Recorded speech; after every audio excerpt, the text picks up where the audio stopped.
Ever wonder what a good Equifax score looks like in the UK? Have you ever been applying for a credit card, a loan, or even a phone contract and gotten hit with a mysterious credit score check? It can feel a bit stressful, right? Suddenly, a 3-digit number seems to hold the key to your financial well-being. Well, fret not. Understanding credit scores, especially yours, is a crucial step towards taking control of your financial future. In today's video, we're going to be diving deep into Equifax, one of the major credit reporting agencies in the UK, and what constitutes a good score according to their system. But before we jump in, let's take a quick step back. Why exactly do credit scores even exist? Imagine you're a lender, a bank, a credit card company, even a phone provider. You're constantly bombarded with requests for money. How do you decide who gets a loan and who doesn't? This is where credit scores come in. They're a way for lenders to assess the risk of lending you money. The higher your score, the more likely you are to be seen as a reliable borrower, and the better the loan terms you might qualify for. Okay, so back to Equifax. They, along with Experian and TransUnion, are the big three credit reporting agencies in the UK. Each one has its own way of calculating your credit score, but they all generally look at the same factors: your credit history, your current level of debt, how you manage credit cards and loans, and even whether you tend to pay your bills on time. So, what exactly is a good Equifax credit score in the UK? Well, here's the breakdown.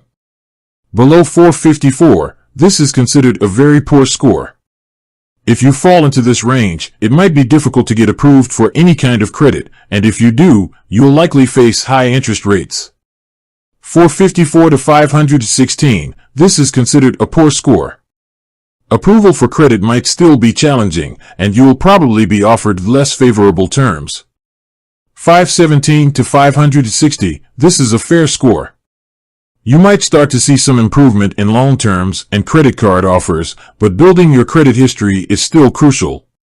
561 to 724, this is a good score. Congratulations!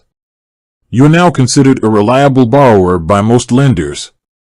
You should qualify for a wider range of credit products with competitive interest rates. 725 and above, this is an excellent score. You've pretty much reached the credit score mountaintop. You'll enjoy the best possible loan terms and credit card offers. But remember, these are just general guidelines. Every lender has its own criteria for what they consider a good score. The best way to find out your exact Equifax score is to get a copy of your credit report. You're entitled to one free report every year from each of the three major credit reporting agencies. Here's a quick tip. Don't just check your Equifax score once a year. Monitoring your credit report regularly is a smart way to catch any errors or suspicious activity that could be impacting your score. Alright, so now you know what a good Equifax score looks like in the UK. But what can you do to improve yours if it's not quite where you'd like it to be? There are a few key things to keep in mind. Pay your bills on time. This is the golden rule of credit score improvement. Late payments can seriously drag your score down. Keep your credit card balances low. Ideally, you shouldn't be using more than 30% of your available credit limit on any given card. Don't apply for too much credit at once. Every time you apply for a new credit card or loan, it triggers a hard inquiry on your credit report, which can cause a small, temporary dip in your score. Become an authorized user on someone else's credit card. This can be a good way to build your credit history if you have little or no credit of your own. Just make sure the person you're partnering with has a good credit history themselves. Improving your credit score takes time and effort, but it's absolutely achievable. By following these tips and monitoring your credit report regularly, you can take control of your financial future and unlock a world of better loan terms and credit card offers. With that said, thanks for watching, and until next time.